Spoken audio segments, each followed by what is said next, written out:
For more than 40 years, devices like the VCR, CD player, and camcorder made their debut at the Consumer Electronics Show. The 2011 show is going on right now in Las Vegas. And for a look at the next generation of gadgets, Up to the Minutes technology consultant John Quain joins us from Las Vegas. JQ, tablets, they are the big buzz at this year's show. Talk to us about those. They are the big buzz at this year's show. I mean, mainly because of the success of one tablet computer. Tablet computers have been around for years, but they just never caught on. But when the iPad came out last year, there are sold over 13 million of them in the year. So everybody said, oh, okay, yes, we've got to have a tablet too. And so some colleagues of mine the other evening were counting how many tablets have we seen on the showroom floor, behind the scenes, in secret hotel rooms, and we counted about 50 different tablet computers out there. Now, they're not all going to make it to market. You know, some of those are just to see if they'll be popular or people interested in them. Some of them will be larger than the iPad. Motorola was showing one that the screen is a little bit bigger than the iPad. Some of them will be smaller. Samsung, Asus, and other manufacturers have screens that are more in the 7-inch size frame. So that's a lighter tablet. It'll work with different things, and many of them use the Android operating system that's based on Google software. But Microsoft is also in the game with their Windows software in a tablet. And also trying out there is HP with the Palm OS. So it's going to be a real confusing mess of tablets later this year. Yeah, you're speaking a whole different language. Androids, da-da-da, I don't know. Exactly. Let's move on to smartphones. Maybe we can tackle that now. Not only are they getting smarter, they're getting faster, aren't they? That's right. I mean, this is something that they've been talking about, the carriers, Verizon and AT&T and all those companies saying, well, we're going to come out with faster phones.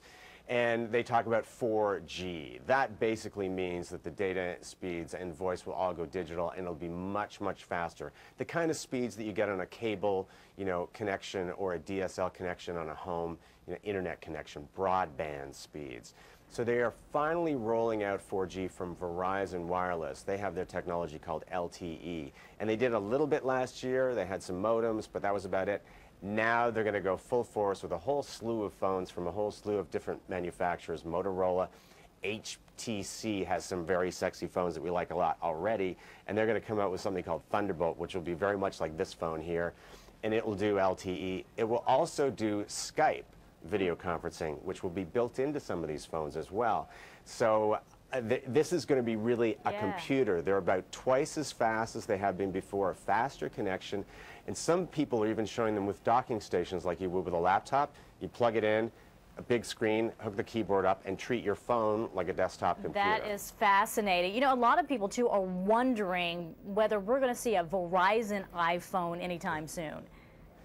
That is an interesting negotiation that's going on behind the scenes. Certainly there are iPhones that are compatible with Verizon's service.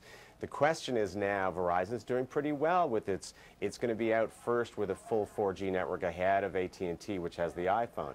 And it's doing very well with these Android phones. They're very popular, and they're sort of poised to take over and go a little bit ahead of the iPhone. So now it seems like Apple sort of needs Verizon more than Verizon may need Apple.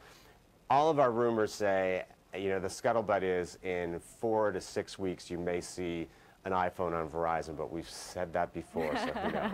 All right. In the meantime, though, there's a little red button that a lot of people at the show are talking about. Explain what that is.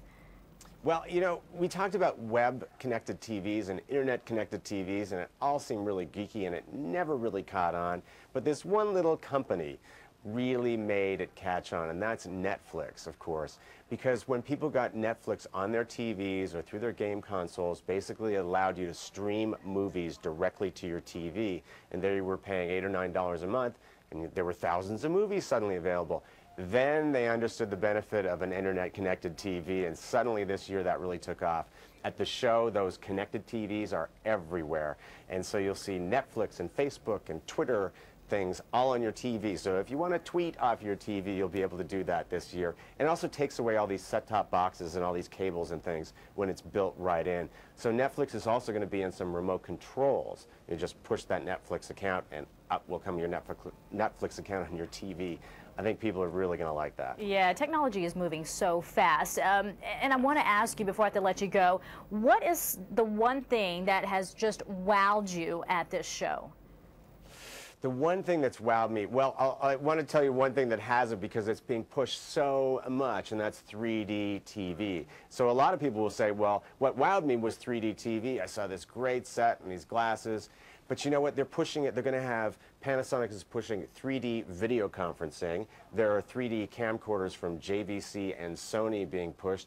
A whole slew of different kinds of 3D TVs, some with goggles, some with the cheap goggles, some experimental ones without any glasses, like Toshiba's set. But I don't think people are ready for it yet. I've looked at them all. I'm still very skeptical. Don't buy a TV for 3D yet. I think this year is just going to be a confusing mix of all these services. So I'd hold on to my dollars for that. All right, but answer my question, JQ. What wowed you at the Consumer Electronics Show? You know, what wowed me were actually some of the automobiles. This is going to be the year of the internet-connected car, I think, because it's not just Ford with their AppLink and sync systems.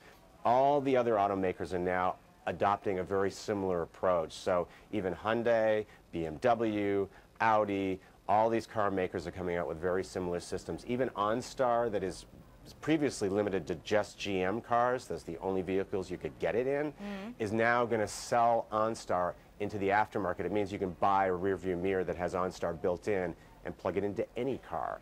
So that, I think, is a very interesting trend, and there'll be a lot of discussion about distracted driving, which of these applications people should be allowed to use in the car and which they shouldn't be. Right. It's going to be a very big issue. It sounds like you're going to take a car over television. That's not a bad deal. All right, up to the minute technology consultant John Quain joining us from Las Vegas. Thanks for being with us. Thank you.